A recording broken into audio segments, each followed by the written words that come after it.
నిజామాబాద్ జిల్లా బోధన్ పట్టణంలో శిథిల వ్యవస్థలో ఉన్న ఉర్దూ గర్కు పూర్వ వైభవం తీసుకొస్తామని తెలంగాణ రాష్ట్ర Urdu academy chairman Tahir bin Hundan, academy director secretary Liaquat హుస్సేన్లు అన్నారు. బుధవారం బోధన్ పట్టణంలోని ఉర్దూ గర్ ని వారు సందర్శించారు. ఈ సందర్భంగా ఉర్దూ గర్ మూతపడడానికి గల కారణాలు, శిథిల వ్యవస్థ గల కారణాలను, గత కొన్ని సంవత్సరాలుగా ఆ ప్రదేశాన్ని అనులు ఉపయోగిస్తున్నారన్న విషయాన్ని స్థానిక నిర్వాహకులను, రెవెన్యూ సిబ్బందిని అడిగి తెలుసుకున్నారు. వెంటనే దీనిపై రెవెన్యూ అధికారి తహసీల్దార్ గంగాధర్ వివరణ ఇవ్వాల్సిందిగా తెలియజేశారు. సమస్యను తెలుసుకున్న ఉన్నతాధికారులకు సిఫార్సు చేస్తామని తెలిపారు. ఈ కార్యక్రమంలో ఉర్దూ అకాడమీ రాష్ట్ర కమిటీ సభ్యులు, పట్టణ అధ్యక్షులు Pasha, PCC delegate Gangashankar, municipal మాజీ చైర్మన్ గౌసుద్దీన్, కౌన్సిలర్ శరత్ రెడ్డి, మీర్ నజీర్ అలీ, ఇమ్రాన్, శ్రీకాంత్ గౌడ్, కాంగ్రెస్ పార్టీ మండల అధ్యక్షుడు నాగేశ్వరరావు, నవీన్, విష్ణువర్ధన్ తదితరులు పాల్గొన్నారు.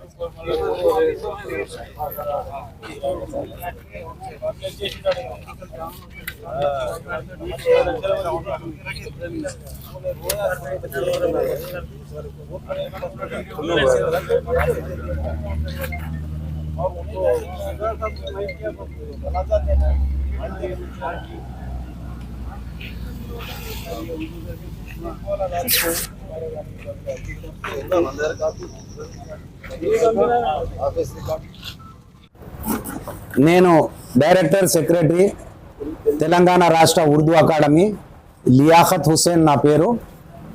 మా ఉర్దూ అకాడమీ గౌరవ అధ్యక్షులు మన తాహిర్ బిన్ హందాన్ గారి ఆదేశాల మేరకు నేను ఈరోజు మా ఉర్దూ అకాడమీ స్టాఫ్ మొత్తాన్ని తీసుకొని ఒక టీమ్గా ఏర్పాటు చేసుకొని చైర్మన్ గారి అధ్యక్షతన బోధను మరియు నిజామాబాద్ ఉర్దూ గర్కం షాదీ ఖానాస్కి విజిట్ చేయడం జరిగింది.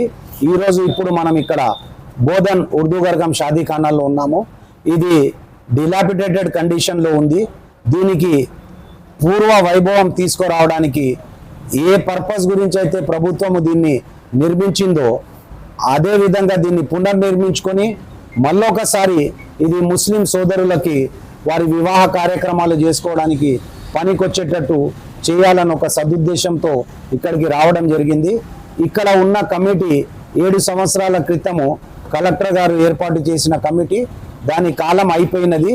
ఆ కమిటీ ప్లేస్లో కొత్త కమిటీని ఏర్పాటు చేసుకొని లోకల్గా ఉండే మున్సిపాలిటీ వాళ్ళందరి మిగతా అధికారుల సహాయ సహకారాలు తీసుకొని మళ్ళీ ఈ షాదీఖానాని పునర్నిర్మించుకొని మరొకసారి ఉపయోగంలోకి తీసుకురావడం జరుగుతుంది. మరిన్ని అప్డేట్స్ కోసం మా ఛానల్ని సబ్స్క్రైబ్ చేయండి.